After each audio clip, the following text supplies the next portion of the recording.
We'll start first with public comment. Ms. Godfrey, has anyone signed up? No one has signed up. Okay, thank you very much. We have 3 items on our agenda this evening. We'll start with a presentation by Mr. Rice about our current enrollment and the budget impact of that moving forward. And then we'll hear about the District of Innovation Plan, reauthorization from Dr. Hines, and then the teacher incentive allotment, which will be from Ms. Green and Dr. Zoda.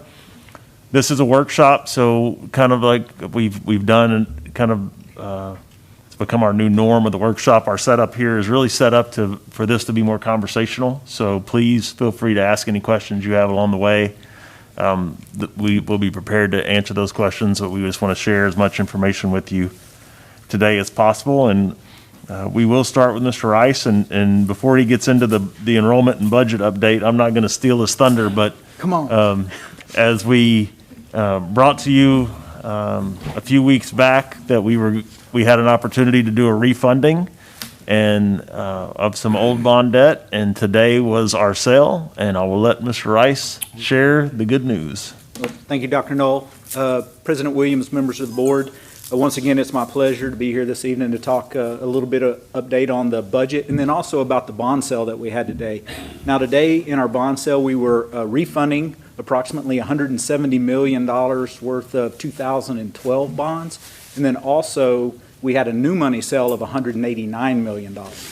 Now, these results are not official. We just closed the books before I walked in here, but just to give you some preliminary results, our savings, if y'all remember when we did the parameter order, we came in with an estimate of about $43 million, but we said hand in cheek that we hoped we could get $50 million. Well, we did hit the $50 million mark. We got $50,067,000 worth of savings, which is going to be over a 20% savings on those refunded bonds. So we're very excited about hitting that mark. Now, when we went to the market this morning, it was very volatile. We held back. Usually we go in right at 8:30. We didn't hit the market till 10 o'clock. We watched the market, saw that we found the place that we could hit, and we got in there and we got it done. So we're very excited about that. The overall new money interest on the bonds is 2.47%.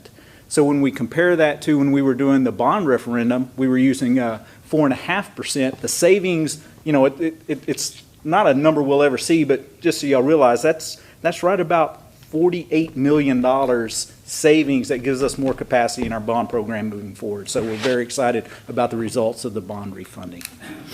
So any questions on the bond refunding? Yes, sir. Once again, that did not extend the term. Did not extend the term.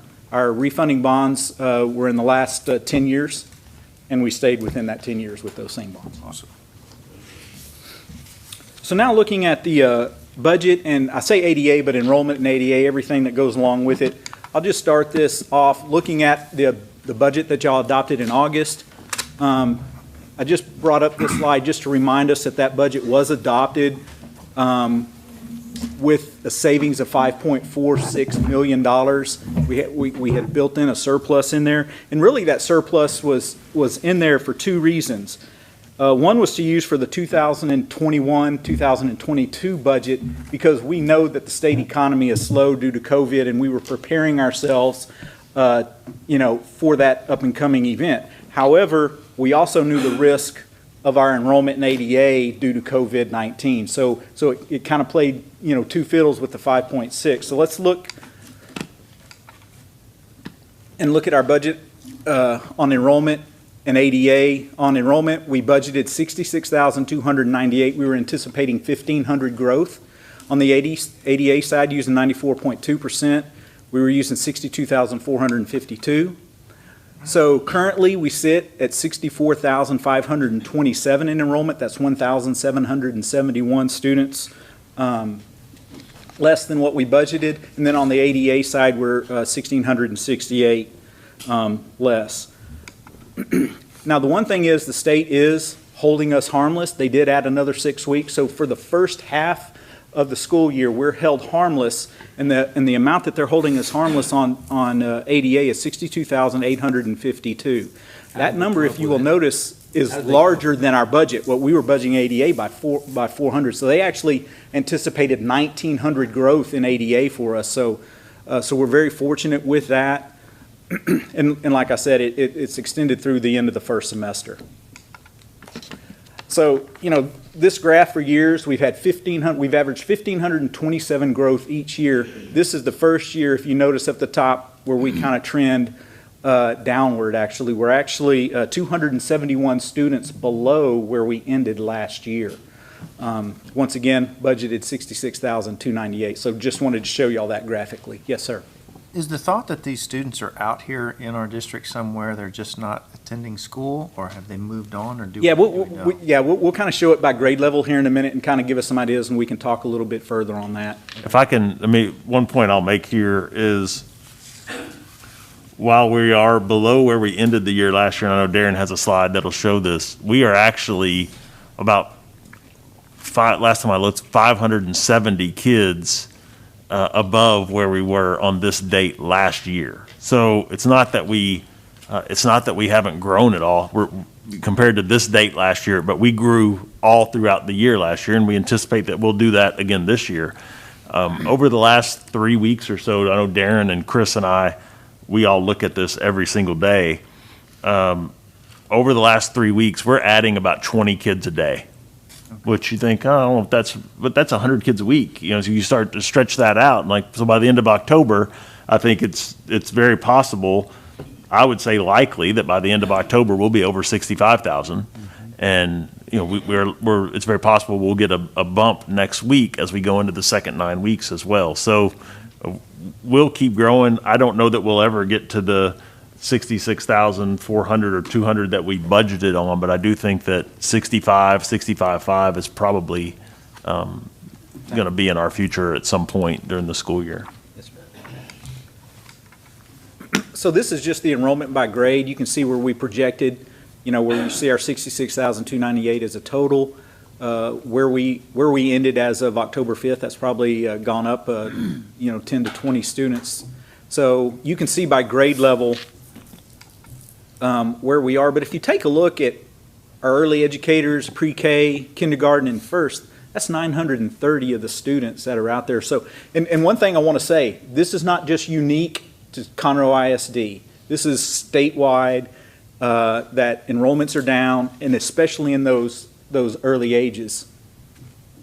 Yeah, I think it's nationwide. Yeah, It's not just statewide. And so to answer your question, Mr. Hubert, I think there are families right now that are they're still here. They just haven't enrolled their children in the pre-K or kinder, especially. I think they're just sort of waiting to see if it's safe. And we are making a push. Actually, I saw today that our communications team did put out there. We have a social media campaign going out of it's not too late to enroll your kinder and pre-K. We have a nice little video infomercial that went out on our social media today to try to make that point as well, to get these young kids in, because I think the concern is it's not just a budgetary concern, it's an educational concern that we'll be dealing with this for years. If these children miss their early childhood education, we'll be chasing their skills for years. So hopefully we can get them to enroll. Okay, a follow-up question to that. So I know pre-K is not mandatory, like children are not mandated to go to pre-kindergarten. The same thing for kindergarten, correct? Is it, at what age are they supposed to be going to school somewhere? 7? Age 7. Age 7, okay.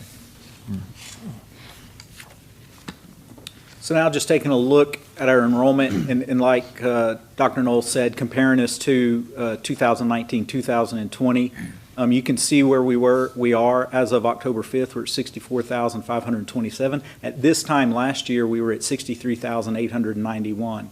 And if we're looking at last year, you can see we grew 907 students from October 5th through our final polling at 64,798. So, we do see the growth. We see it every day. Like Dr. Knoll said, Dr. Hines, myself, and him look at that every day and have a conversation about it almost every day. That those students are coming, it's just slowly, and we're hoping to see those bumps, at the 9 weeks break, and then again we always get a bump after the holiday break.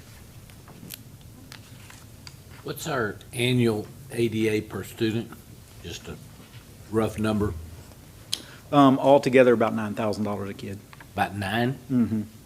Okay. So now, what is the impact of this on our state funding? Now, this includes the hold harmless that the state gives us for the first half of the year. We're projecting a decrease in our state funding of about $5.3 million. And like we talked about earlier, we had the surplus in the budget of the $5.4 million. So this basically puts us, at a break-even budget at this point with, with a loss in ADA. So we're losing 9,000, but we're also not spending 6,000 something per student. Well, no, because we've already spent per student. Yeah. Because we hired a number all of the teachers and- for that Yeah, full yeah, amount. So that infrastructure is Correct. there. Yes, sir. I don't know how to ask this question, so John, get ready to jump in and catch me. But the pre-K and the kindergarten and the pre-K, let me go back to the pre-K. The pre-K, that was something that came out in the last legislation. House Bill 3, yes, sir. House Bill 3. So the state of Texas said, we have to do this. But of our shortage, 930 of those kids are basically between pre-K and kindergarten. Couldn't there be an argument made that they could have this hold harmless until the COVID is lifted? I mean, if they're the ones that made us do this, then that's where the majority of our kids are not enrolled. Could we not hold the state accountable for that? Well, we don't get to hold them accountable. I mean, it's their choice what they do. But I do Is that a think. fair argument? Yeah, well, there's an argument, but initially the hold harmless was 12 weeks. And when you looked at other school districts, HISD, for example, was missing, I think, 40,000 kids at one point. Fort Bend was missing 10,000 kids. We're really, once again, if you look year to year, we're up 500-something kids. So we're not really in a dire situation, but a lot of school districts are. And so we anticipated that they were going to extend that 12 weeks to 18. They just made that decision last week. We anticipated it was coming. Sure. I would not be surprised if they don't extend it in some form or fashion into next semester. There's just no guarantee of that. But I wouldn't be surprised if it happened. One of the things that I've heard from the state level was that we've given you this extra time when they added the additional time period, but they said you need to adjust your budgets and be ready moving forward. So, Yeah. they're kind of keeping their options open for the second semester. And we've talked about this before, but, budget preparation for next year is going to be unlike anything we've ever dealt with. Like, it's been somewhat routine for us because we've been able to almost know we were going to have 1,500 new kids every year. To try to anticipate what our enrollment is going to be next year is going to be a real challenge because we're going to be trying to do that not knowing if we're going to have the ability to teach remote learners next year, if the state's going to give us that ability. And if they don't, will those kids choose to come back in person or will they choose to go find remote learning somewhere else? So it's going to be a really interesting process.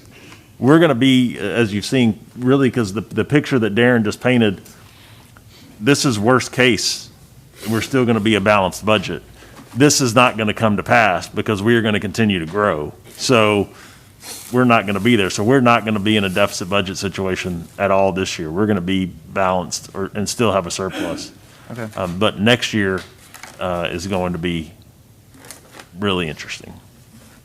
Thank you. Okay.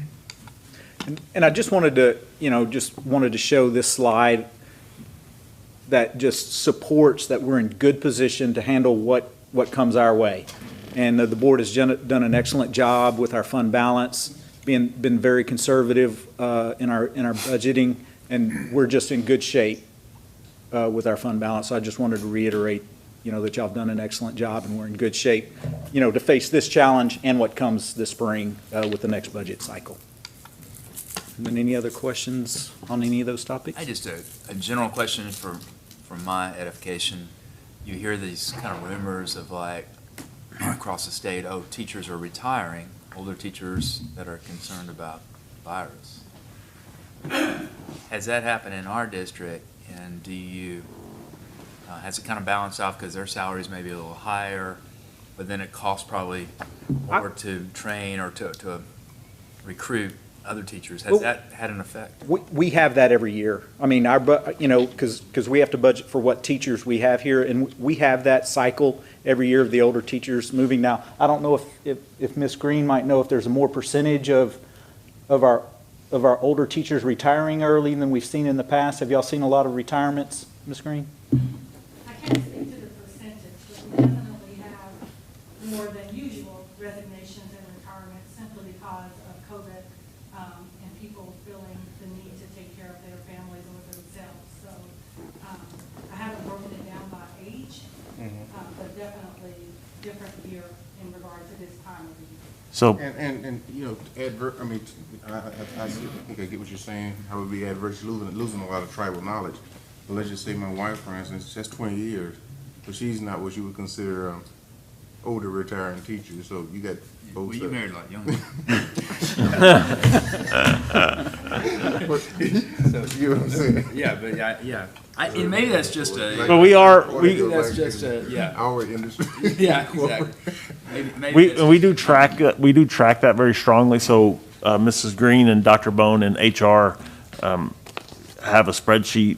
It's a running spreadsheet. They send it to me every week where we watch resignations. And certainly this year we have had more what I would call late resignations of teachers. So, you know, leading up the week before school started and even now during school, I do believe that while we don't have the data yet, I would expect to see more mid-year retirees this year than we've ever seen before of teachers that can retire. In addition to the health concerns, what we are asking teachers to do is really, really hard. And a teacher that's been doing what they are accustomed to do for, say, a 30-year career, and then all of a sudden this year it's turned on its head is a lot to deal with. So some are making that choice. I just was curious as to the veracity of that, lack of a better word, kind of panic. Yeah, it's definitely not a panic, and I think social media inflates and makes it appear to be more than it is. Is it going to be more than normal? Yes. Is it going to be something that we can't handle? No. But it's also not going to have any type of significant impact on the budget of bringing in, you know, less expensive teachers. I don't think it's going to make a big difference. We still probably had fewer retirements than we had potential new hires showing up to virtual job fairs. But, all right. Say that again. We have more potential applicants in the Oh, pipeline yeah. that are still coming to virtual job fairs than we have retirements. It's not like there's not a pool to replace. Correct. We'll have a good pool. It's just mid-year is always a challenge, but we have a whole pool of student teachers right now that we can hire from as well. So, thank you, Mr. Rice. One of the other, in addition to just our yearly budgeting, and then also things like our refunding and finding ways to save big money, we also try to find ways through different grants or different opportunities to fill in services without costing the district money. And one of those opportunities has kind of come to us this year, and so we thought we would share that with you as we talk about these ways of saving money and reducing costs. And that's an opportunity with the Holdsworth Center. And Dr. Taylor is going to tell us exactly what that is, but we have been discussing over the last couple of years our leadership development and wanting to invest in our leaders, and that does not come cheap. I mean, you know, there are plenty of organizations out there that will do it, but it's expensive to do.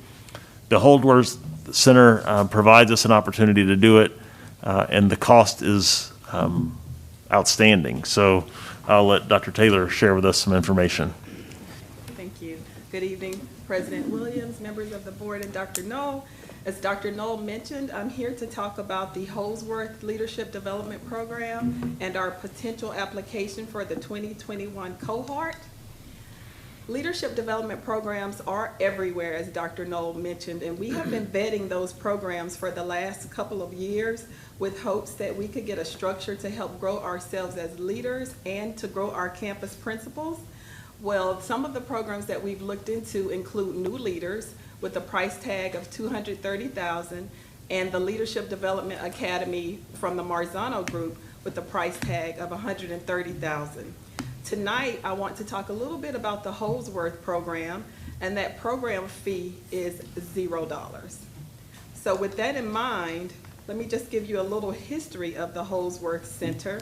It was developed by Charles Butt, the chairman of the HEB. He founded this center in 2017 and named it after his mother, who herself was an educator. He dedicated much of his personal and corporate givings towards education, developing initiatives such as the HEB Excellence in Education Award and the Read 3 Early Literacy Program.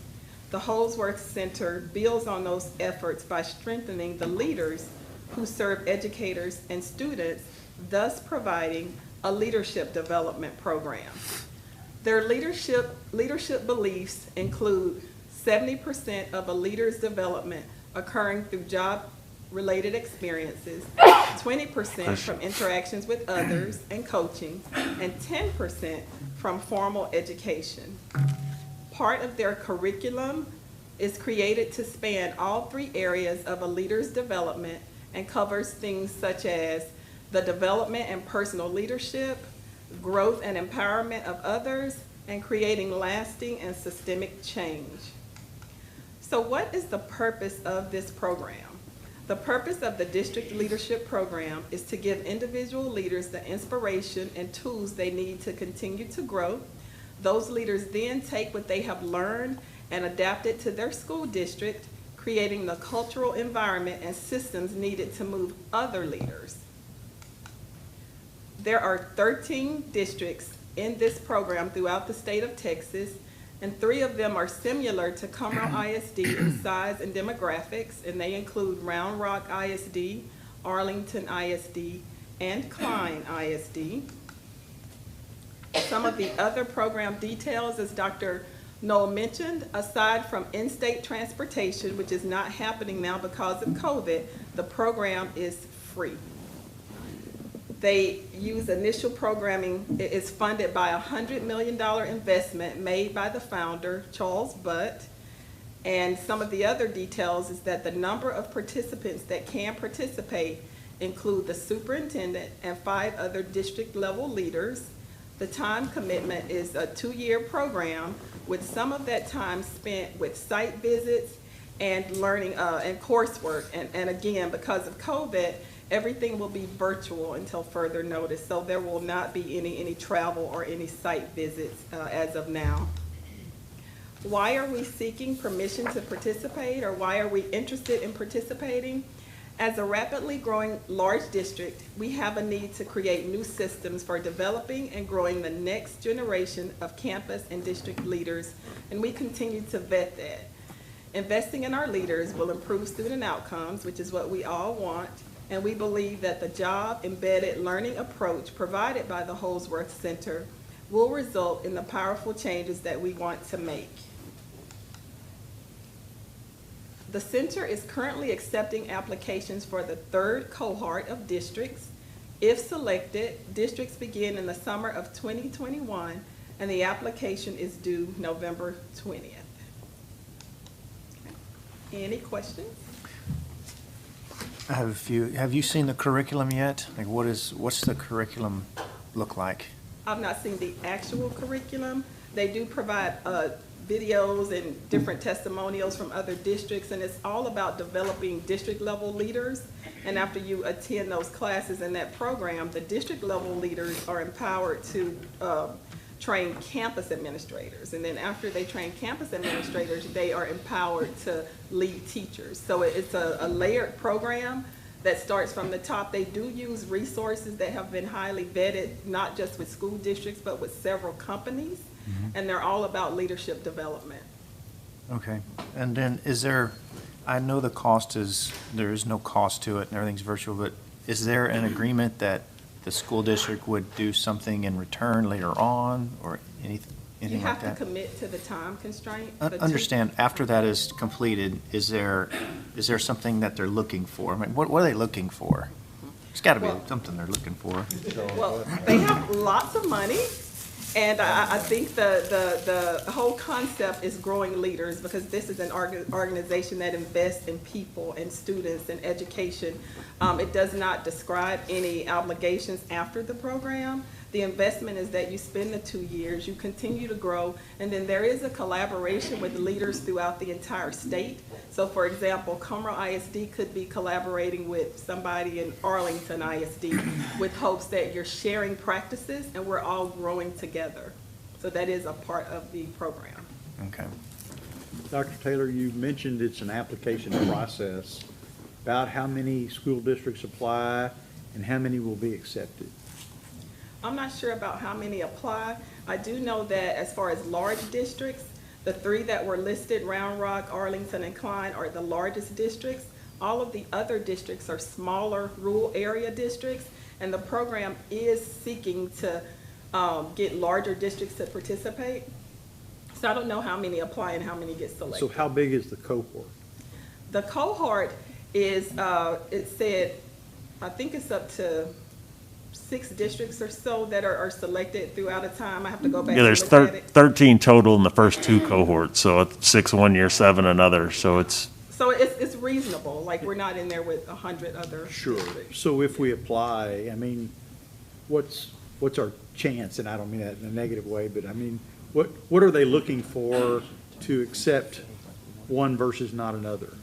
Well, the application says that they are looking for districts who are willing to be innovative and eager to grow and have proven that they are ready to move on to the next level. So when you look at Round Rock, Arlington, and Klein, they have similar demographics and accountability ratings. And so when I look at a district like that, to me, it says that they're ready to move to the next level of leadership. How do we get better? And so I think that's what the program is also looking for. Like, we're on the cutting edge, we have innovative practices in place, but we can continue to get better. And that's one of their concepts, is to continue to grow great districts. Okay. And the last question I had was, if selected, do we have an idea of who would be included from our district? We have discussed that for other leadership programs. Of course, Dr. Knoll, but through this program, would have to be included. And then the district level leaders, starting with our assistant superintendents and school improvement. Okay. We would have to discuss which 5 people. Okay. And it would be, 5 people who will be able to sustain this program and continue to grow our campus leaders. Thank you. Hopefully, I would be one of them. Just get your pitch in They there. threw that in there. I think she said duly noted, Dr. Taylor Herndon. Will this be coming before us in a couple of weeks at our October meeting to approve the application? or- No, this wouldn't necessarily be a board item to approve the application. It would just, we just wanted to share with you that, and I don't know what our chances are of selection. I have no idea. They did reach out directly to me to ask us to apply to be a part of the 3rd cohort. They did not reach out and ask us to be part of the 1st or 2nd. So I don't know, I don't know what that means. They could have reached out and asked 100 people. I don't know that either, but it doesn't cost us anything to apply. So we can give it a shot and see what happens. Okay. Thank you. All right, thank you, Dr. Taylor. All right, at this time, Dr. Hines is going to share with us about the next iteration of our District of Innovation Plan. Thank you, Dr. Null. President Williams, members of the board, Dr. Null. We do want to give you just a little update on the District of Innovation. And before I do that, I really quickly wanted to make a correction. Age 6 is the compulsory attendance age. So that's what's in our policy. that's first grade then? First grade. First grade. Do want to kind of talk about, and want to point out a couple of folks that are here. Mr. Hartwell Brown is assisting me with this process. He's our Director of School Improvement. Is that the guy with the mask on? Got the back shades on. Oh, Right? Back there. who is it? I just He's kidding. supposed to be up here, but he's the one sitting in the back. He's getting distance back here. And then also helping is Dr. Pam Zoda, our Director of Federal Programs and Grants and Compliance. So she's very helpful in this process. Wanted to acknowledge their help. Just to kind of give you an update, the 84th Legislature passed House Bill 1842, which created an option for districts of innovation in 2015. This provides opportunity to design innovation plan according to the needs and resources of our district. It maximizes local control and increases local flexibility. It provides a local approval option other than the former waiver system. So as you know, we bring you lots of waivers, and we're going to continue to bring you lots of waivers that we go through the state to waive specific rules. And then during this process, we can include some things that are waivable. But it must be renewed every 5 years, and as it turns out, we did this 5 years ago, and so it's going to expire in January. So we're going to have to make that determination now, because we're starting the calendar process is just one example of something that we waive currently, which is the start date. We are eligible to apply, so a district cannot apply if it has a substandard achievement level, so we have to qualify, and we do. And if we want to be a district of innovation, this will require approval by 2/3 of our board membership. So our current plan, which expires in January, we are using really right now just for the flexible calendar, and that gives us an early start date. As you know, otherwise we would start the 4th Monday in August, so we're able to start prior to that. We are also currently reviewing our data to determine if the district might also benefit from some flexibility in the area of CTE certifications, under the area that we could ask for a waiver for certain certifications for teachers. We discussed this last time. We did not include it. But we really want to look at some specific areas to focus on that we've had a hard time filling. Some of those have been in the manufacturing and science areas, such as welding, collision and auto repair, and auto technology. Also, it's very difficult to find folks in the health science industry. So I might go to college and get my degree in nursing, and then, I do that for 25 years. I want to come teach. Now I got to get a teaching certificate. So some people say, forget it. But this gives you the ability to work with some people with industry credentials.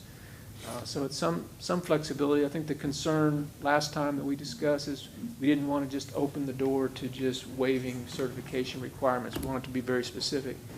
The other area that we have looked at that we would benefit from is we currently have a few of our special education teachers, particularly in our life skills areas with high schools, that teach career courses that are CTE eligible, but they are not certified in that. So this would give us the ability to grant certification in CTE to our teachers so that we could be eligible for weighted pupil funding. So it actually would be a financial benefit to the district.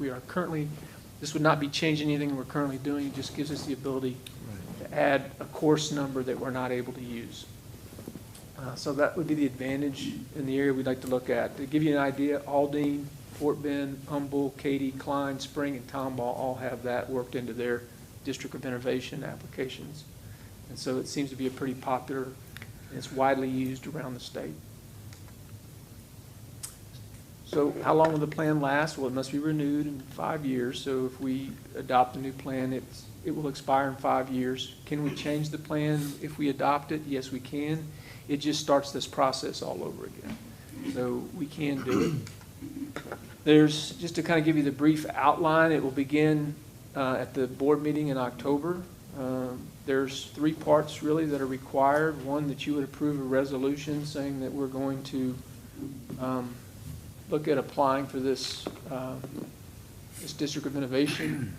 It then requires a public hearing that we hold to take any feedback, and then the appointment of a committee. The last time we did this, and we will recommend the same for this time, we identified the district level planning committee as that committee, since it has membership that are teachers, parents, and community members and administrators. So it gives us a good cross-section for a committee.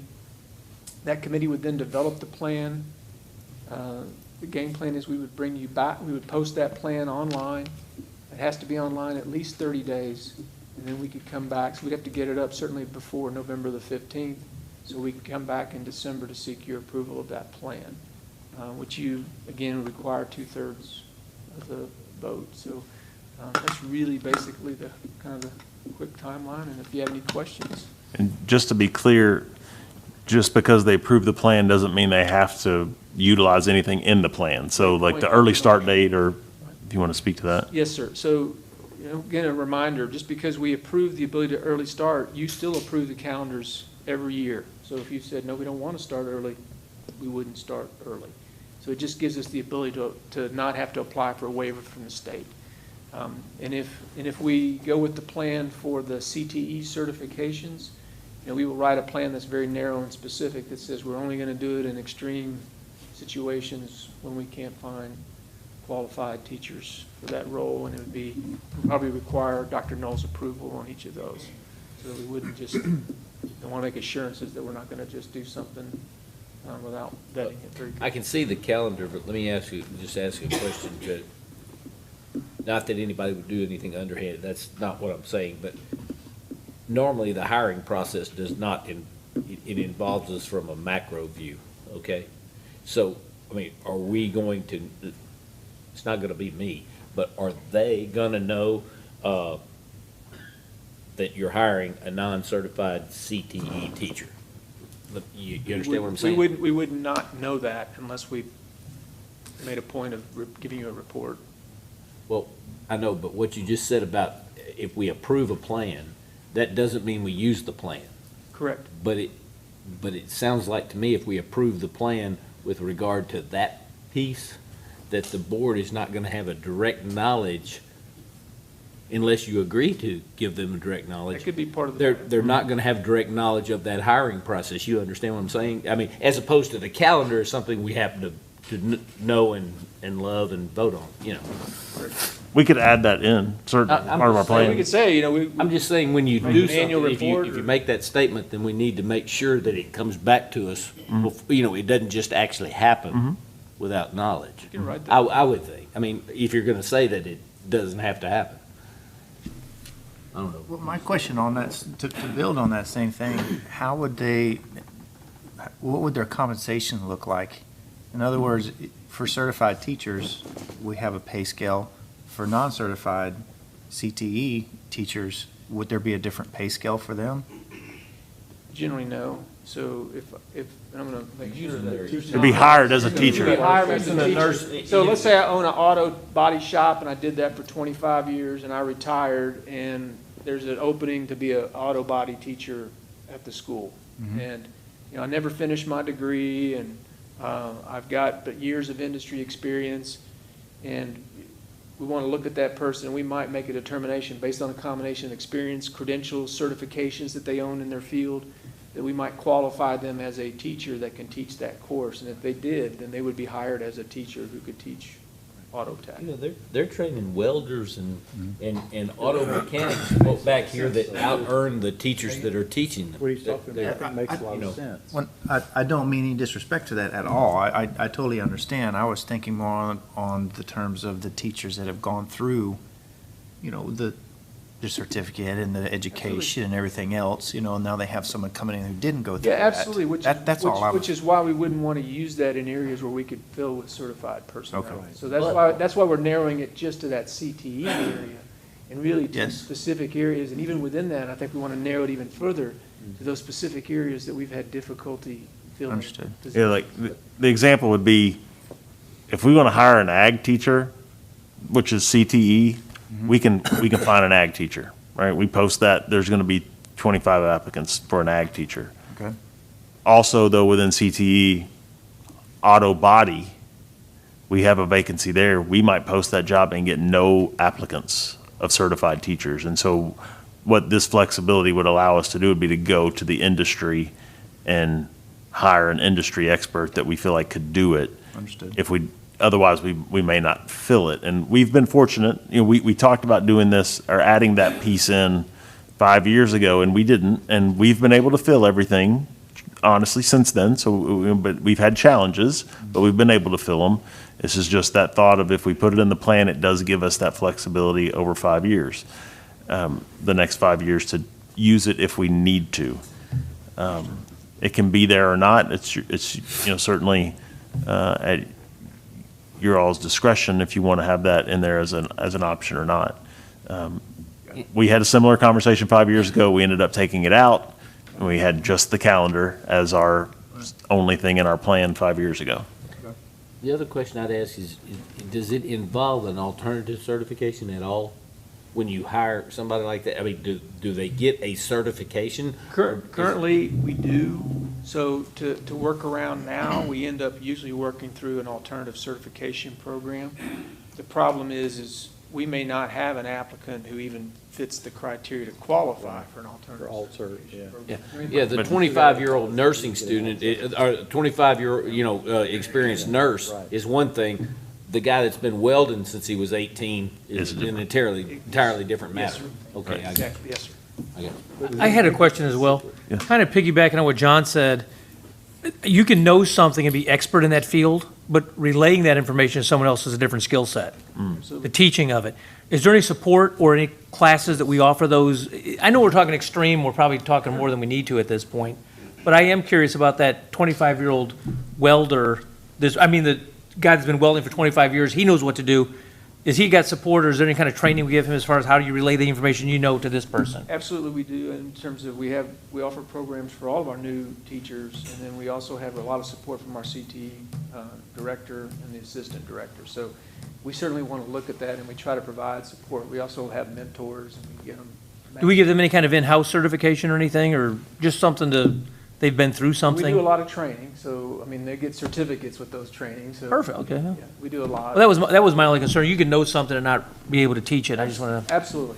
And they'd still have to go through the interview process. Like, just because they'd be an good applicant fit. doesn't mean that they would be. But sometimes what you'll run into is, and I think we keep talking about auto, but that's just an area where you see a lot of this. Sometimes you'll have a situation where somebody's been involved with our current program. Okay, they may own a local body shop, and they've been involved with our kids for the last 10 years. They've been mentoring kids, they've been hiring our kids, they come over and they do workshops, they kind of do all these things, and so we know that person, we know that they can teach, and let's say our current teacher retires, we post the job, we can't find any certified teachers out there, and this guy is out there and he says, you know what, I'd come teach at the school, but he doesn't have the certifications, but we know he could teach, the principal already knows him, they do the interview, it goes through, that would be the example of the kind of person that would go through this channel. It wouldn't just be a guy typically or a lady walking off the street. It's probably going to be somebody that we know either through our schools or our CTE department knows in some manner. They have a reputation in the field.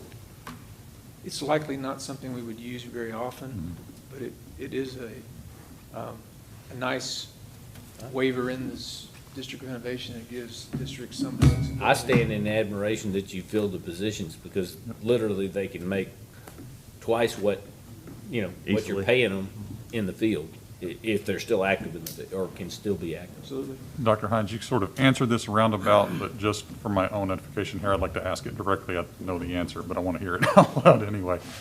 As you sit there today, the only two areas that you anticipate putting in this plan are the calendar and potentially CTE. We're not going to be asking to invoke any of the other District of Innovation areas, specifically less than highly qualified teachers in other academic areas. Correct. We're not asking for anything Thank you. else.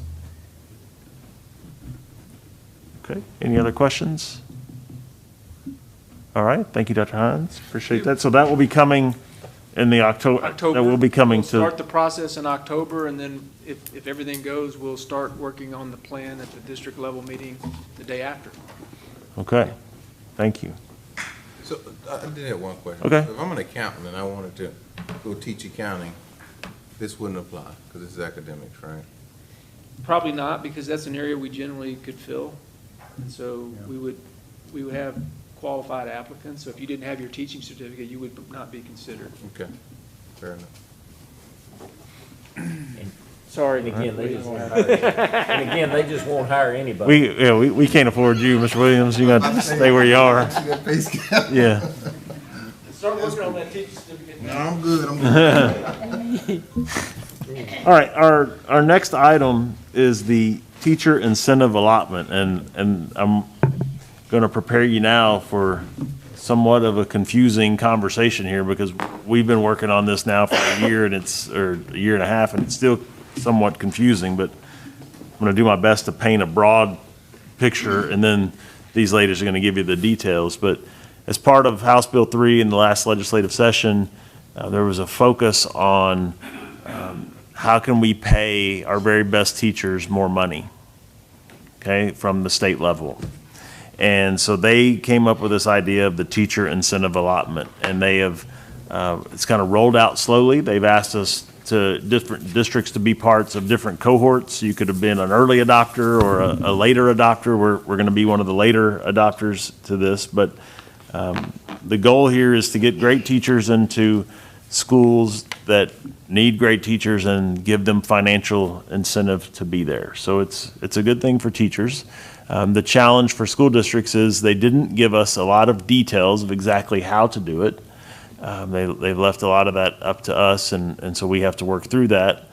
And that's what they're going to share with us tonight is kind of what our plan is. How do we roll this out in a manner that we can manage it, right? You just can't jump into something and have it wide open and it turn into a disaster. But how do you ease into something and do it in a logical manner that will benefit the teachers through pay, but in the end it benefits the kids that need those great teachers the most, and that's our focus. So I hope that was a decent introduction, but Mrs. Green and Dr. Zoda will share with us a little bit more of the details. Right. President Williams, members of the board, and Dr. Null. Earlier this year, we presented an introduction to you about the teacher incentive allotment. And as Dr. Null said, this is also a product of House Bill 3. So tonight we would like to talk with you in greater detail about this allotment and what it entails. So school districts across the state are opting to participate in this opportunity to provide incentives to the most effective teachers to work at schools with the highest needs. Our committee has the task of developing a local teacher designation system so that we'll be able to measure what teacher effectiveness looks like. We are very much in the planning phase. I feel like we've been there a long time, as Dr. Null said, but we are definitely working through all of the components that make up this plan, and we'll continue to come up with the answers to develop our own plan. So tonight we want to talk with you about what those components are that make up this allotment, and some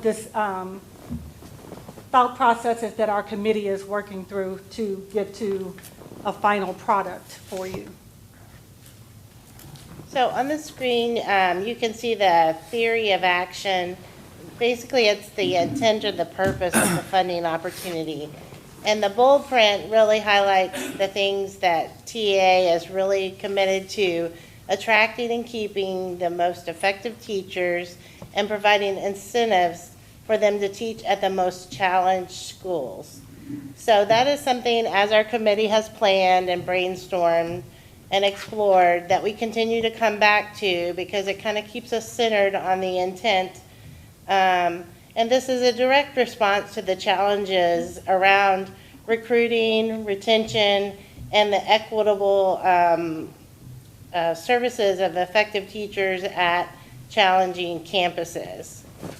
So based on that House Bill 3, there were 3 designation levels, and you can see them there: master, exemplary, and recognized. And this is based on the teacher's effectiveness. When the teacher received the designation, it is added to their SPEC certification, and the school district will receive between $3,000 and $32,000 annually per designated teacher. So the greater funding is for designated teachers on high need or rural campuses. And Conroe doesn't have any rural campuses because it's based on district size. But the high needs is based on geocodes of the students that attend those campuses. So the higher the socioeconomic need of the students of that campus, then the higher designation the teacher would be eligible for. The school district agrees to use 90% of the funds on teacher compensation on the designated teacher's campus, where that is generated, And then this designation is valid for 5 years. So when the teacher receives the designation, regardless if they move from Conroe or come from Willis to Conroe, that designation stays with them. And even if they change subjects or roles. Now, if they change schools, their designation might change based on the geocodes at that school.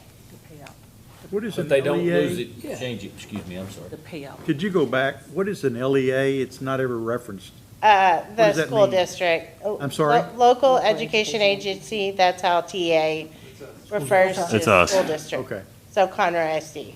So just to kind of sum this page up,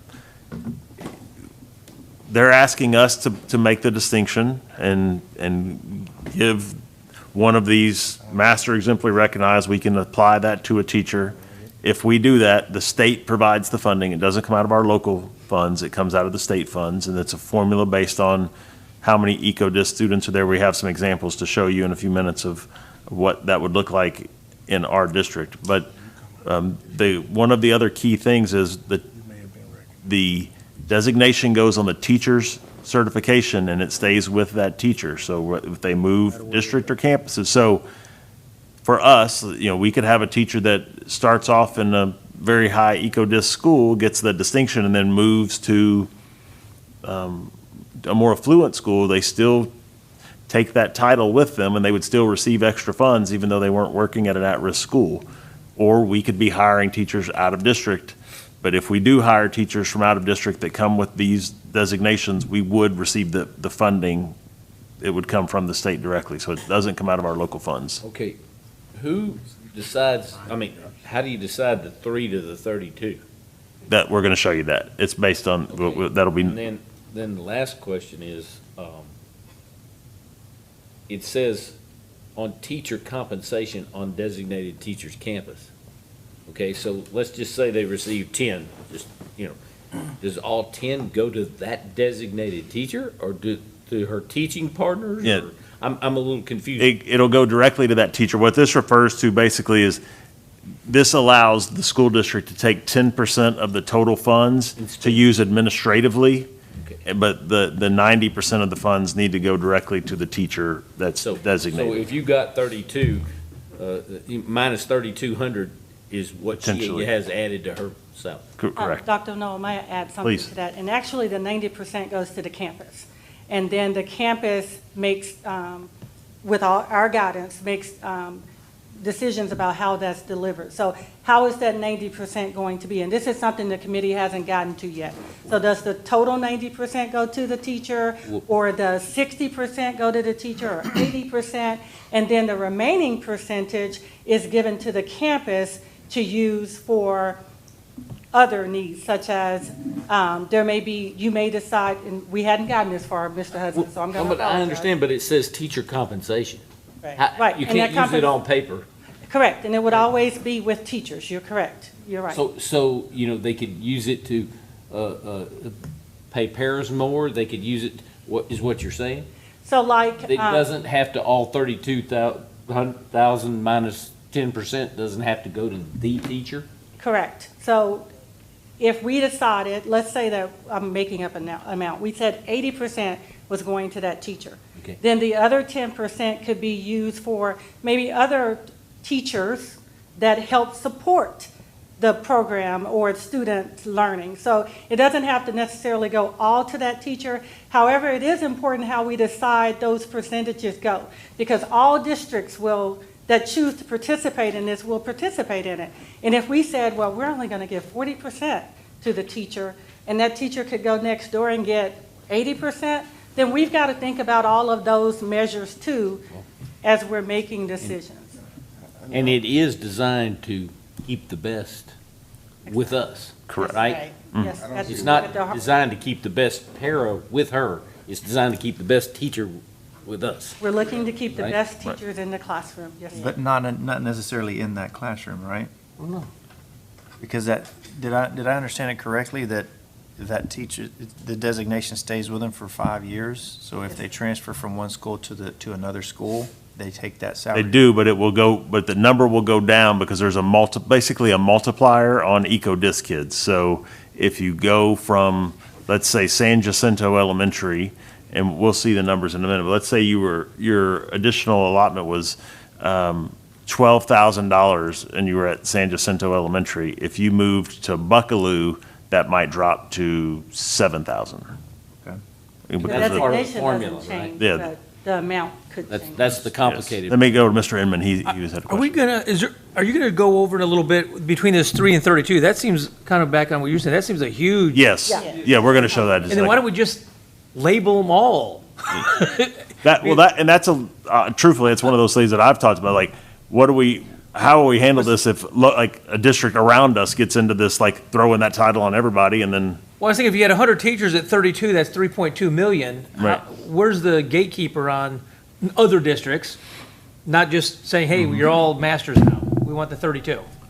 the state will have to approve our plan of how we're going to designate that. But that's part of the whole process. what you're feeling and sensing right now is the same thing we've been dealing with for a year and a half, is like we don't have hard and fast rules, and every district's going to play it We differently, need either to on get our how we plan designate and how we allocate, and that's going to create problems. We need to get our plan in early before they run out of money. Yes. Yeah, let me go to Dave. They're already out. So this is assuming we adopt this, right? This is what this is doing, correct? Assuming we adopt this, it equate to X amount of more dollars for us to determine how we want to use based on whatever percentage.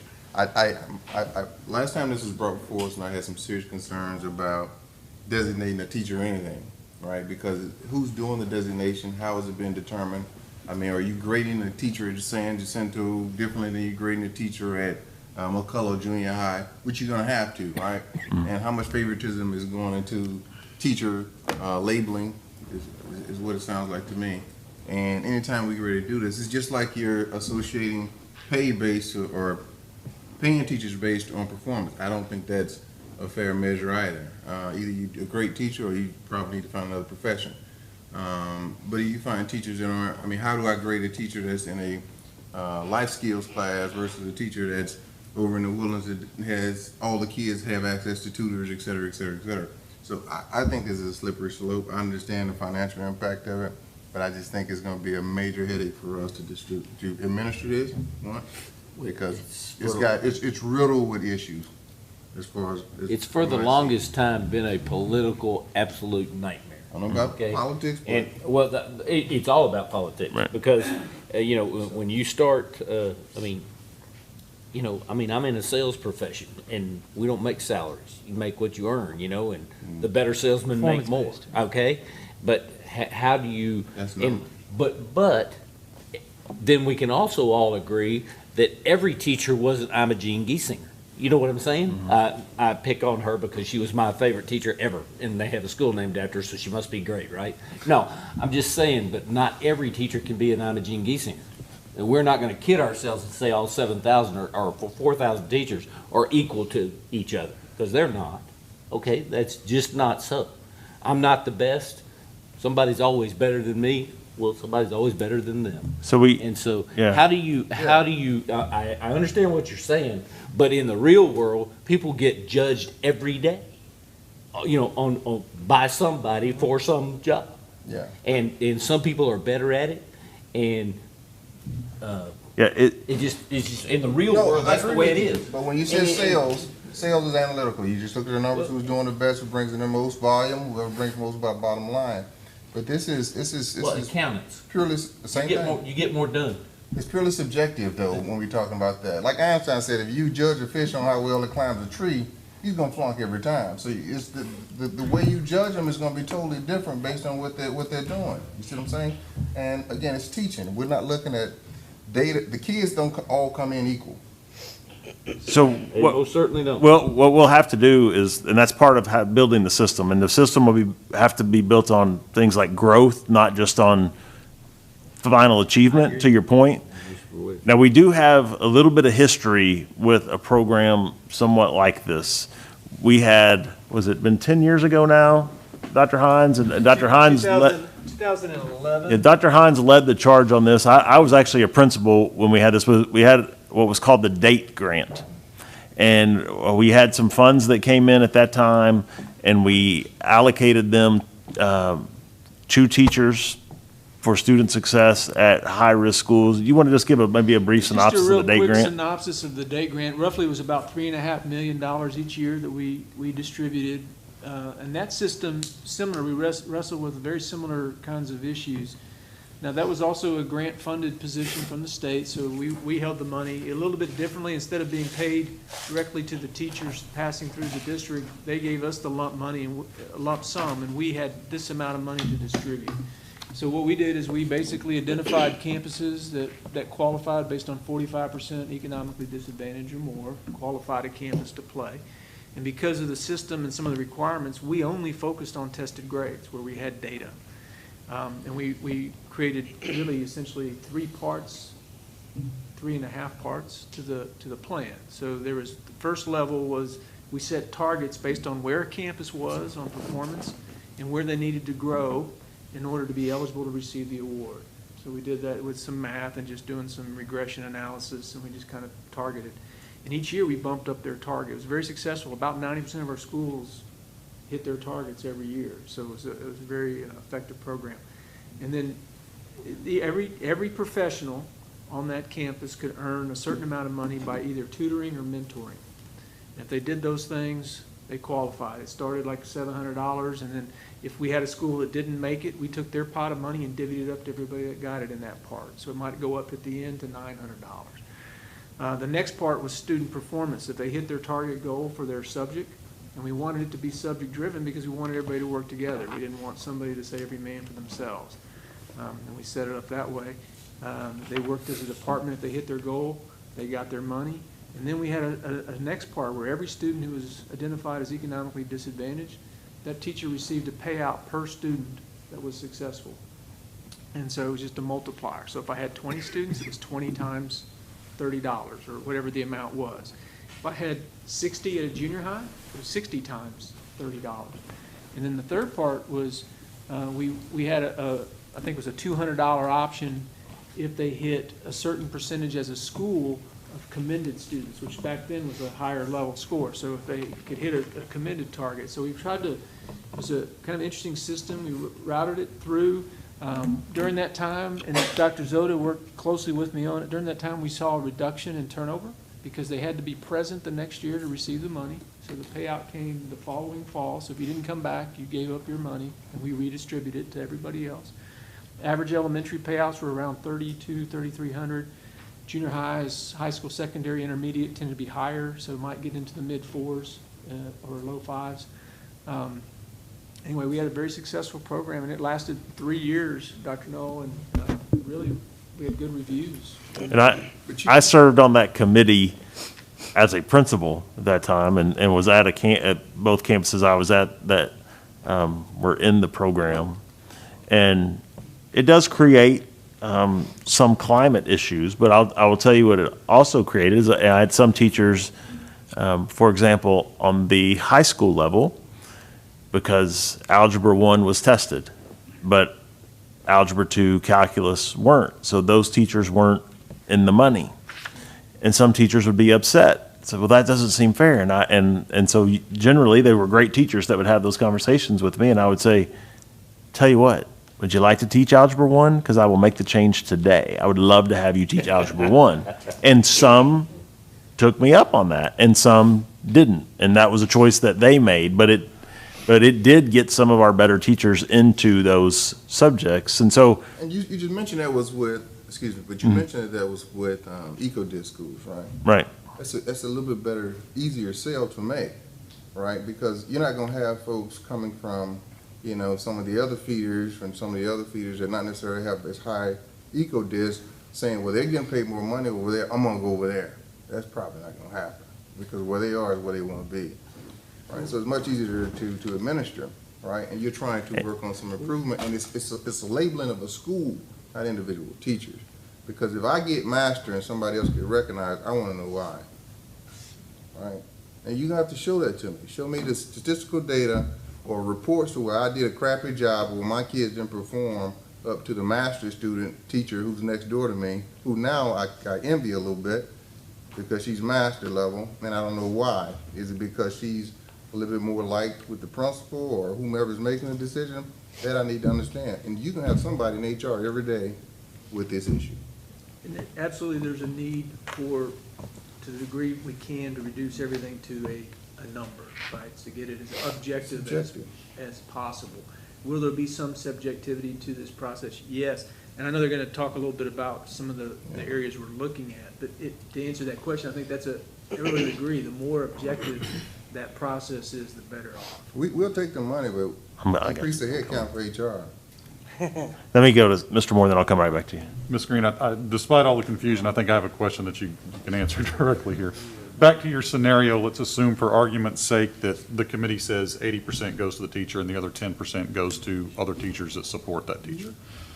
Would those support personnel have to be 100% of their time assigned to that campus? And here's what I'm asking. We have several different classifications of district support personnel, and I don't know the numbers. Let's just say a district instructional coach may have 5 campuses assigned to them. Only one of them is this campus where there's this additional money available, but they're working in direct support of a teacher. Would that additional money have to stay with full-time campus personnel, or could it go to a district-level support position, an SLP, an LSSP, an instructional coach, something like that, that works part-time on that campus? So with this incentive plan, it focuses on positions that meet the definition of what a teacher is. And teachers work directly with students and support that learning process. So in that case, those positions would not be. So when we start looking at, and this is a piece that we're working on now, the state is very specific about which positions can be coded as a teacher. So our committee right now is looking at all of our positions and looking to see, do they meet this definition of a teacher? And if they do, they can be considered in whatever process for this, but they have to be working directly with students in impacting that process. Later in this presentation, we're even going to show how that's defined even a little bit more, because it does have to focus from that position. So. Thank you. Mr. Inman? 2 quick questions. Was that called DAY? Is that what you're saying, Day Grant, D-A-Y? D-A-T-E. Okay. And it was, we did it 8, 9, 9, 10, 10, 11, I think, or maybe I got my years mixed up. We did it 3 years in a row. Early 2000s? Mm-hmm. Right before 10. Okay. And the other question, it seems that this incentive that we're talking for the teachers to go to these schools, there's this notion that depending on where you live, you get a lesser education or worse. It sounds like this is an active program saying actually they're getting preferential in some of those areas. You're getting more, the best teachers. There's an incentive for these teachers to go to these, some schools that are maybe historically or what I hear. That are higher on the street. eco-dis, yes, Yeah. I'm sorry, yeah. absolutely. Okay, all right. Thank you so much. So let's keep going if we can, because I know there's a lot of questions, and maybe some may get answered with a little bit more of the presentation, and then we can continue with the questions. So there's actually 2 pathways to earn designation. The first one you see there is the National Board Certification. And Conroe chose to participate in this for the 2021 school year because the next school year, all districts are going to receive money for National Board Certification. So basically, we have 3 teachers at this time that have the National Board Certification, and they're in the teaching role. So it's an automatic designation for those 3 National Board Certified teachers. And they're at the recognized level. So when I show you the different spans on the next slide, you'll see where they fall. But they're automatically recognized, and that designation would go with them, no matter what school they go to.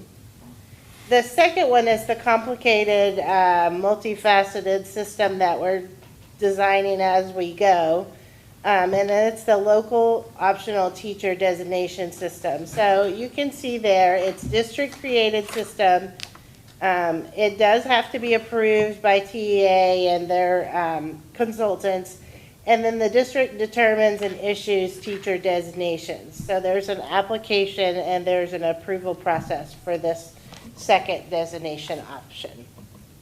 May I ask if the national board certification, there's 3 teachers in CISD? Yes, Only 3? yes. May I ask what schools they work at?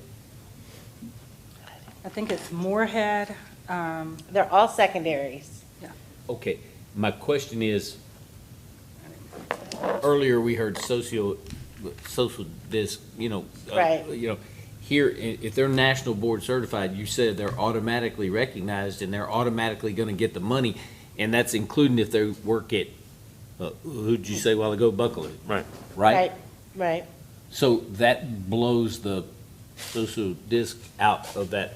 Their amount would be different, though. Buckaloo would be, 2,000, and Moorhead will, Oh, it would be different amounts of money. Correct. yes. Yes. Okay. Still a multiplier. Still hadn't gotten to the Yes. grid Yes. yet. Okay, Yeah. I got it. Okay. All right, but you could work at Buckaloo, be national board certified, and be getting extra money. Correct. Yes, Okay, that's different than the other. Correct. right. It's 2 separate designations.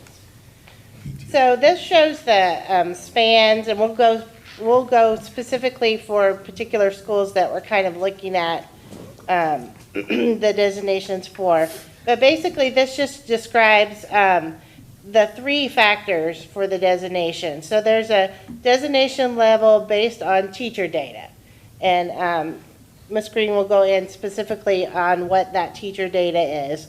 And then, of course, we've talked about the geocodes and the social needs of the students at that school. So that determines the designation. And then also rural status, but we don't have any of those in Conroe. Okay, so when we start looking at the allotment plan, there are certain components that have to be looked at when trying to determine what these designations will be.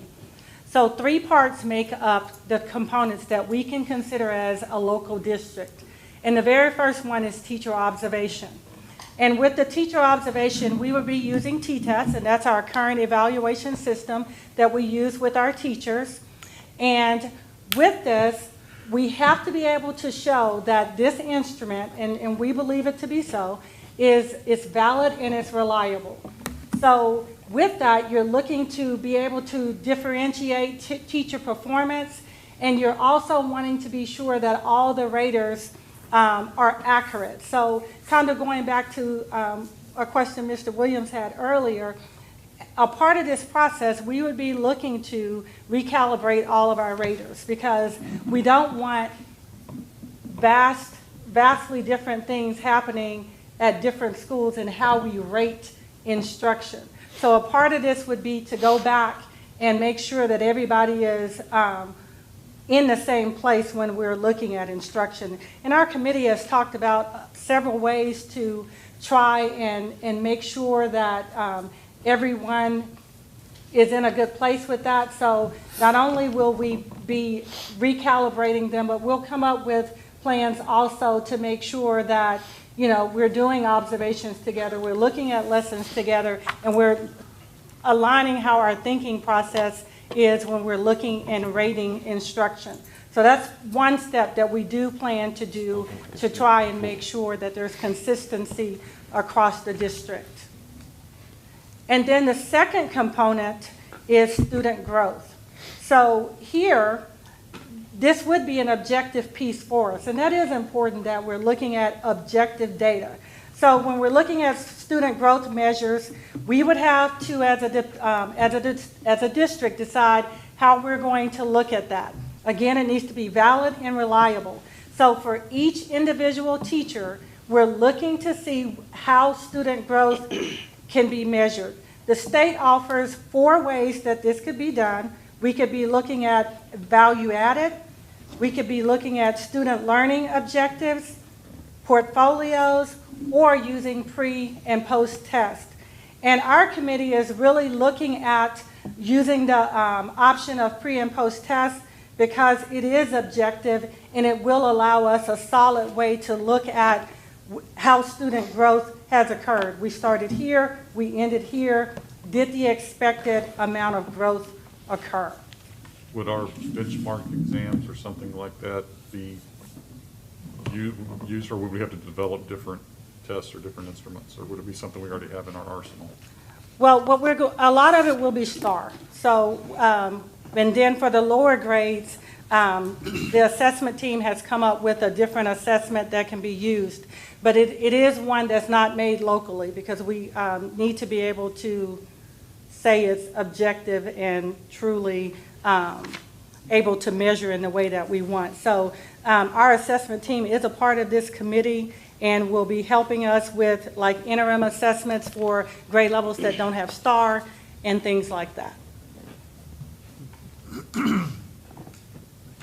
And then the last piece, optional piece that could be a part of this system is that we could also look at, do we want to implement, find some way to implement mentoring teachers, look at teacher leadership, we could incorporate surveys. But with our committee, and we're looking at our district, we would like to start off with using the 2 mandatory pieces for measurement. And that would be a student growth measure, and we're really talking about pre and post tests and teacher observation. So in this, as a district, we have to decide how we would rate these pieces. Now, this is just an example of one, how we're looking at, so you can see how weighting occurs. But we could say that we would want student pre and post test to be 60% of the measure because it's an objective piece, and teacher observation to be 40% or some other percentage. We're looking at the 60% because it is objective, and it would allow us to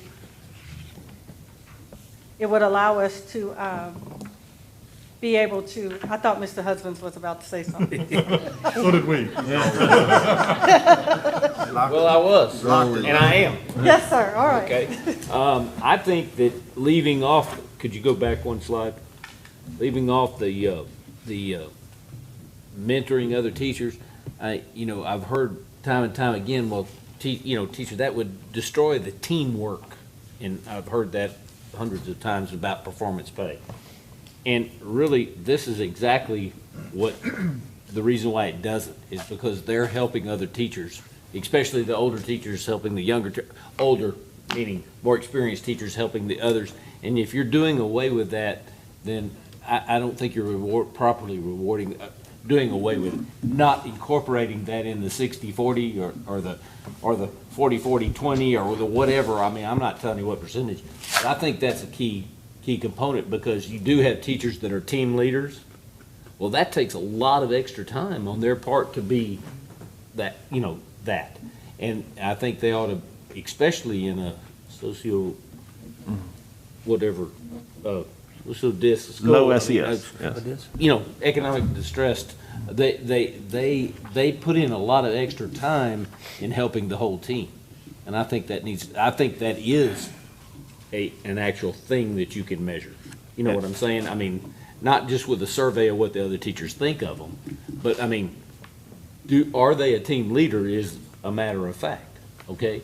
Are they helping other teachers is a matter of fact from the principal standpoint. Very easy to measure. Very easy to measure. And I really think that needs to be incorporated. Yeah. Like I said, I'm not even gonna be here when this does, but I still care, okay? So that's And I don't disagree. I think having it as a standalone on the pie chart may be a valid point, but the other, one point I would make, if you can go to the next slide. Within the teacher observation, we use T-test as our instrument, and part of T-test incorporates exactly what you're talking about. So you can't get the highest level of score in T-test unless you are doing some teacher leadership things. So in the old teacher observation system, those types of things were never included. In T-test it is. So even if it doesn't break out separately in the pie here, which we certainly can add it, it does play a role in that red portion as well. Again, that's me not understanding the whole program, and if it's incorporated, it's incorporated. I don't care, where, just as long as it's incorporated. Go ahead. All right, so eligibility. So when looking at this, remember Mr. Moore, I talked about there is a specific definition that we're looking at for who will be in that teacher role, that defined role. So the state says that With this group of teachers, they must spend 90 days at 100% of the day working with students, or 180 days at 50 to 99% of the day and compensated for that. So, I mean, it really is very specific as to what meets the definition of what a teacher is. Now, the good thing is that for this system, you don't necessarily have to be the teacher of record to only be the ones that qualify. For example, you could be a special education teacher that does inclusion support. You may not be the teacher of record, however, you are directly impacting student instruction and student growth. So there is some flexibility that's in there.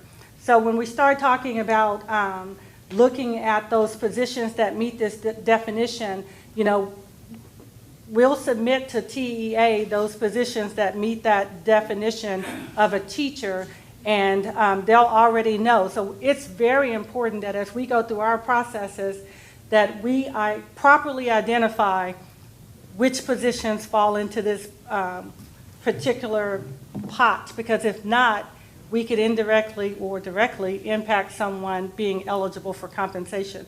So our committee is working very hard to ensure that they're identified with our input and that we're supporting principals through that process as we identify positions. And the goal of the state is that any teacher that is eligible, that 100% of them participate in this process.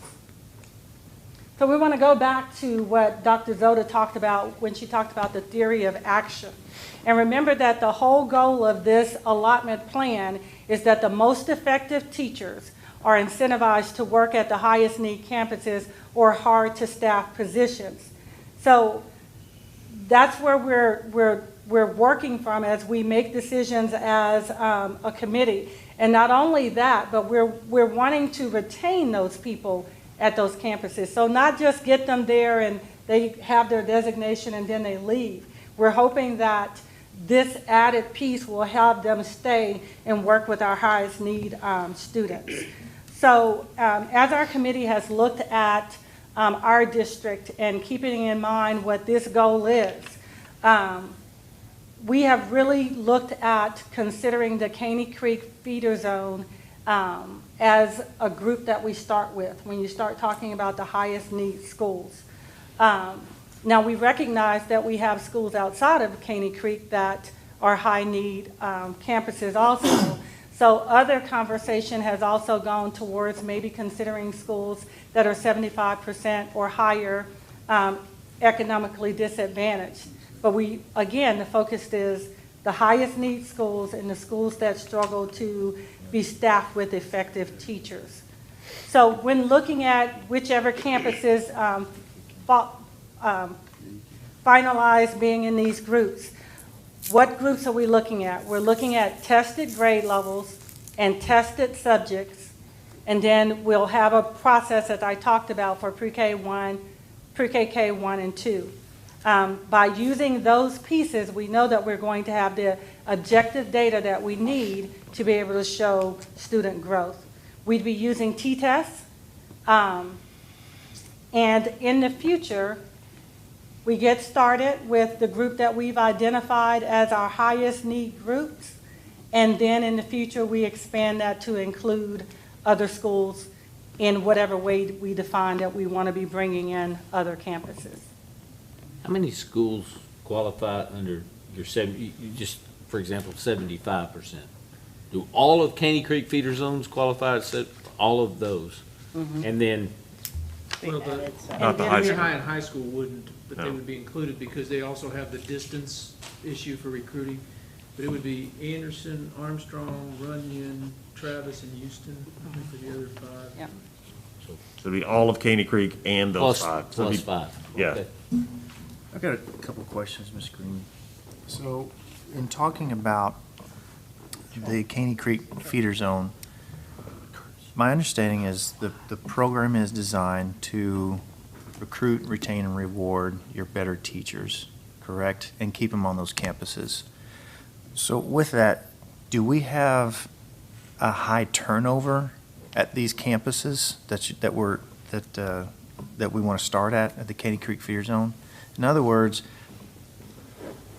if we pick these campuses and you go through these T-tests, are we only going to be, how do I say it? Are we going to be giving the money to the teachers that are already there and already staying?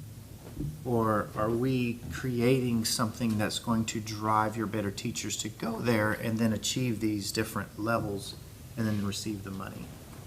I don't know if I said that right. I think what we would be doing, yes, we do have turnover there. I mean, if you look just district-wide, our turnover rate's with 13 to 14%, I believe. It's higher in East County. What we often see in East County, because people don't live in East County typically, a lot of our teaching staff does not live there. Okay. They go to an East County school to get into the school district, and then they get 2 or 3 years, they learn our systems, and then they transfer to the school that's closest to their house. Might be in Conroe, might be in the Woodlands, might be in Oak Ridge, but they end up making a transfer. So that happens. The other reality, if you ever go to one of our job fairs, you walk around, you'll see, I always pick on David, and so I'll pick on David. You go to David Elementary's table, and the line will be wrapped around the gym, and they'll have one opening. And then you might go to Austin Elementary's table, they have 7 openings and 3 people in line. So I think part of what you're trying to, A, you're trying to retain the people, but B, you're also trying to create a situation where it's an attractive place for applicants to apply. Because you want the principal at Austin to be able to choose from 50 teachers and pick the best one, just like the principal at David should be able to pick the best one out of 50. So you just want to try to, it's kind of leveling that field, and then we go and we can hire the best one out of the mix. In theory, that's more of a financial compensation to folks that are working at these schools that are a little bit more challenging for, or not as popular to be hired at. Is that what we're trying to say? Correct. So I know this is totally outside of what we're doing here, but if you had a stipend you put on one school versus the other to quote unquote level a playing field, wouldn't that by default create the same effect, have the same effect? Somewhat, except this system is funded by the state. I understand. Yes. I understand. I say it's outside of this. Yes. And just looking at this, absent that, would that create the same effect? I think the question is, what is the dollar amount that speaks to people? That's the. Understand. Yes. Yeah. I think in theory, yes, you could. I can't tell you what that number would have to be. Like, would $1,000 stipend do it? No. But- Would a $5,000 stipend do it? But a stipend for all teachers is not gonna get the best teachers to go to Caney Creek. It's just Understand. gonna get teachers to go to Caney Creek. Right. Right? Yeah, but you'll have more to pick from regardless. So if the line is, as he mentioned his analogy, if the line is 2 people and you Right. got 17 over there, I know the numbers are whatever. Right. You've kind of level the playing field because you're offsetting some of the costs associated with me driving from, let's say, the Woodlands or Oak Ridge down to Caney Creek, right? Correct. And for a young teacher, that means a lot, right? So you got more to choose from. Anytime you got more to choose from, I mean, it's numbers, right? So you're gonna actually be able to pull from more of a pool and get higher, I won't say quality, but more talent, better of a set of teachers to pull from. Right. But this would be part of the system. One more second. But that would be part of the system eventually, right? Because this is not to recruit teachers per se. This is to reward those teachers to stay there, and then as the word gets out, then more teachers will want to go, right? Because the opportunity is there for them to make more Because money. you can still for have to schools. qualify once you get there, Right. Yes, right? I mean, that's- it's not yeah. automatic. Correct. Agreed. But, and yes, that's true. But the benefit here as well, though, is it does benefit all of our EcoDisc schools when we see what the math looks like. If I'm a teacher in spring and I've been designated as a recognized teacher, and then now I'm applying in Conroe ISD, I mean, we're taking. they get to bring the money with you, but the multiplier is on EcoDisc. So I could, if I've been offered a job at Moorhead and a job at McCullough, I will make more money at Moorhead coming into Conroe ISD. So that's here's the example of the money. I'm sorry, Mr. Kidd, you had a question? Yes. Yeah, go ahead. I might have missed this and I apologize, but say, President Williams gets that master, but then he tanks the next year. How long is it? How long do you? 5 years. That's what I thought. I thought Yeah. it was 5 years, but you've gotta maintain. It's automatic though, right? I mean, it's almost like a tenure situation. Once I get it on the end. Yeah. So there's no accountability to an extent. He's a Milli Vanilli over here. That's right. They're still I mean, at their annual evaluations, Yeah, and so we're still- people have to perform. I mean, I don't wanna. Right, right. And then secondly, though, I'm assuming this is brand new, so there's no real history supporting success, or is there? But to ask y'all, because y'all are the ones that know so much more than us about what incentives are and what motivates educators. Are y'all excited about this? Yes. No, obviously not. I mean, does it? I do think that for all the reasons that it is being implemented, those are very good things. Now, we'll only know as we get further into Right. this what complications as far as, But you staffing think or- overall it'll be well received But- by? But I do. principals are excited. Yeah, Okay, we've already that's- had, like a brainstorming meeting with Caney Creek, and, I mean, they're ecstatic about the Okay, that's what I opportunity wanted to of hear. what this could Yeah. mean for their campus as far as recruiting people and really being able to keep people, because as Dr. Knoll spoke, people come, but they don't always stay. Right. And they sometimes feel like they become a training ground for, Right. the next thing, so, That's all I want. If everybody's ecstatic about it there, I mean, that, to me, that does say a lot. Let me bridge one more thing, then I'll move on. If I have the master certification at Caney Creek, how much does that equate to me in dollars? We're still working on that, correct? So let's say $19,000 additional for me annually. Can I take that and go to David Elementary? How much would that equate to me? that would change. Right now, Do nothing. you have it with Oh, you? no, I'm talking about the masters. I keep You'd that. hit what's the floor? What's the floor on master? I keep that. Even though Yeah. the district. I can tell you the is not exact doing number. David, It would be this is us. 12 to 12,294 at David. So I'm 12 at David, and I'm 19 if I stay at whatchamacallit, and that's dollars to me. Based on what we Annual. talked about before, the 90% and all of that. Yeah, There is an depending on- opportunity to wait within the divisions, which we haven't talked about because it's very confusing, but there's actually a way you could decide that a district could categorize schools into levels. So at one school level, you might get 90%, and another school level, you might get 80% of that money, another one you might get 70. So besides the weight that you're seeing for EcoDis, you can also weight it on the actual payout to the teacher if we chose to do that. I'm not saying that we are, but there are other options. Could you do a vesting schedule on it at all? Is there any kind of vesting schedule on it? Or I it's think just, so. I think it's straight up in that yearly salary. Once you hit the designation, Yeah. you get the You money. in for 5 years. but I'm saying, could we add that? So, if you stay at your school, It's not your money, you gotta do I what the state understand. said. sir? Yeah, You gotta do what the state said. it's Are you money saying- direct, it's Within the money directly parameters to of what the them, so state it's not for us to hold In other it. It words, goes could you directly, accrue it? yeah.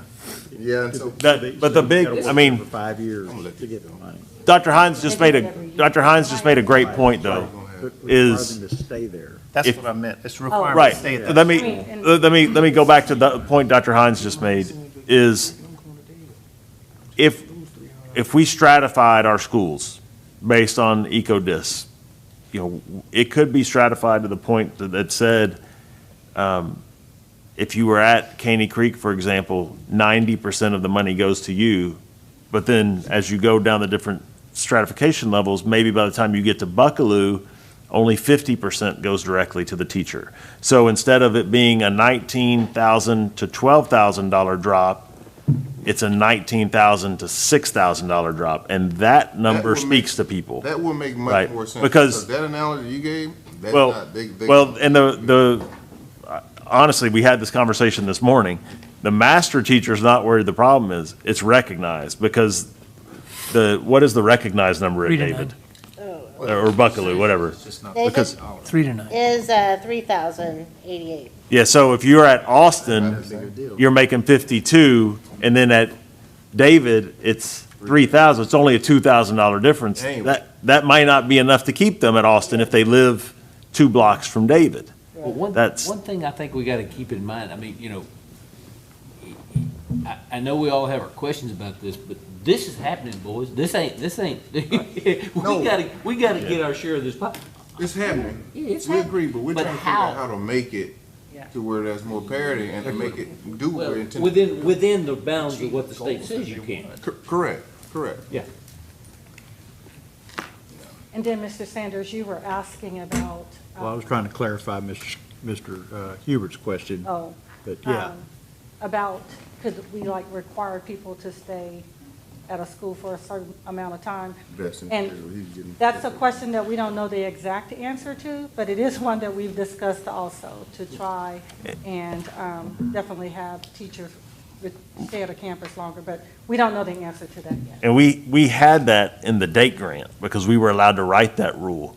And so in the date grant, we had it where you didn't get your check for this year until next year. And if you left over the summer, you left your check on the table. So that was the incentive. Including to another campus? Correct. If you left the campus, your check stayed. And so That's not. I don't know that we can do that in this. If we can, we may try to tie If they can that. move districts to Right. keep the money, I don't know how Correct. you're gonna say. Yeah, I don't know that we're going to have that option in this one. Pay it in one Yeah, lump this is always sum. gonna be as I understand, it's a September the payout 30th. through the system, and so it's gonna follow that teacher wherever that teacher Yeah, goes. that's, You're already there. Yeah. That could be a great way to do it. so with this slide, and Dr. Knoll has talked about it, it's for these particular campuses, based on the designations, what those payouts would be for the total amount. Ms. Green, one question I have, we were just visiting, so that's the amount that they would receive. Does it designate in the House Bill 3 whether it's paid monthly or whether it could be paid annually? I think it's Well- annual. Yeah. It has to be biannual? I think it's annually, It's annually. We yes. would do the payout in the spring. Or Well, the it doesn't fall. have to be the spring, Well, it could be the fall. so why don't you say it's payable annually and it's paid September the 30th? That way, you've already got teachers that are back at their school that they were at, and if they're going to take the money and run after September 30th, they're going to have a hard time finding a job because school's already started everywhere. But I think that money, because it goes through the state system, it would go to them wherever they are. Just be a It's, even if they've left the district, because it's tied to It their won't teaching come to us. certification. So that money doesn't Well, come to. it's not, to it Conroe doesn't ISD even to come be through paid out. Conroe It comes ISD. to a Conroe ISD, but as I understand it, if I left in the summer and landed at Klein, the money for Chris would have gone to Klein, not to Conroe ISD. 'Cause it- Or you have the obligation to forward it to them. Yes. As their it's gonna former look for us in employer. the system. I have a, You aren't getting out of paying. Ms. Green, I have a question that's sort of related to that. How would this affect teachers who are close to retirement as far as like the calculation of their, past 3 years PRS. salary, past 5 years salary? If they qualify for it for 1 year, are they going to have to stay an extra 4 years to get 5 years worth of that calculation into their retirement salary, or? Now, that I don't know, and that's a part, and beyond putting aside the retirement piece, but that's a part that we are still working on also as to what this piece means for their compensation package. So I'll tell you, that's one that we're working to get an Is it answer. TRS money or not? We don't know the answer to that That's what yet. we're working Okay. on, right. Thank you. Okay, so the tentative timeline for this, so at a minimum, again, you have to include teacher observation and student growth. Those measures have to be included. If we participate in this, the data capture year for us would be the year 2021, 2022. And then the state funding would flow to our district either in the spring of 2023 or in the fall of 2023. And if we are participating, we do have to do the application by April 1st, 2021. And So that's all of it. surely that just cleared it all up, right? Hey, y'all got it all figured out. Got it, we're ready. I mean, the end, kind of the simple answer is, yes, this is going to happen everywhere. We could choose not to participate, but that would be a fatal error, because if every district around us chooses to participate, they're going to take all of our best teachers. So we have to play. Obviously, we have a million questions yet to answer exactly how we're going to play the game, but we do have to submit our application, or at least that notification to the state to tell them we are going to be in the system, and then our committee will continue to work on exactly what the parameters will be for us, and we can bring those back to you in the future. But at this point, our plan would be to submit that application to notification. I guess it's more than anything else. It's an automatic approval that When we're will the in. recognized teachers start making their extra money? Not before this plan goes into effect, or is it different? You mean the national? The national board? National- Yeah. This school year. They're getting it this year. This year? Yes, sir. Okay. Do you know why the funding's so delayed? Well, it's based on the cohort when we chose to get in. I don't know why it takes so long here. The other thing that we haven't even talked about is they're going to Austin in January, and they're going to be really short on money. Yeah, this And might be obsolete. I've asked the question of I've met with all of our representatives and senators, and I've asked the questions. Nobody talks about this going away, but What would be easier to cut? Nothing. yeah, I mean, if you start talking about taking money from the standard allotment that hits every school district, or this pot of money that they put aside for this, now, I know they don't want to do this because this looks like it's an attack on teachers if they do it, but who knows? I mean, it's impossible to predict, but we're going to keep working as if it's going to be there. Well, according to our Texas Lone Star School Board, it says that there are 26 school districts that have been approved for 3,650 teachers that will generate nearly $40 million in additional funding. That's 26 school districts represents about 2% of all school districts in the state of Texas. Right. And if that's $40 million, you can add several zeros to that number. If all school districts in the state of Texas were to take advantage of it. Going to be a big So number. now you're talking about It's not sustainable. 400 million, 4 Right. billion. And those 26 school districts are the ones that were small enough. could Absolutely, they are, plan they are fast very enough, rural. but Absolutely. rural, And Yeah. they Yeah, it makes automatically. sense. No big districts are playing yet. Right. Yeah. But, yeah. Dallas, the only one? Got a few. Yeah. Wholehearted. Yeah. Yeah. Jeez. But I think they'll also put some of their own money. In early, yeah. Any other questions on this or anything else? I'd prefer anything else, because I don't know if we can answer. I don't think we can answer any questions on this. Yeah. We'll take any other question besides this. These teachers can earn a six. Wow. Okay. Thank you all very much. And it's, obviously, there's a lot of work to be done, and we'll continue to work on it. I think Great job. Good luck. All right. Thank you very much. If we have no other questions tonight, then that'll wrap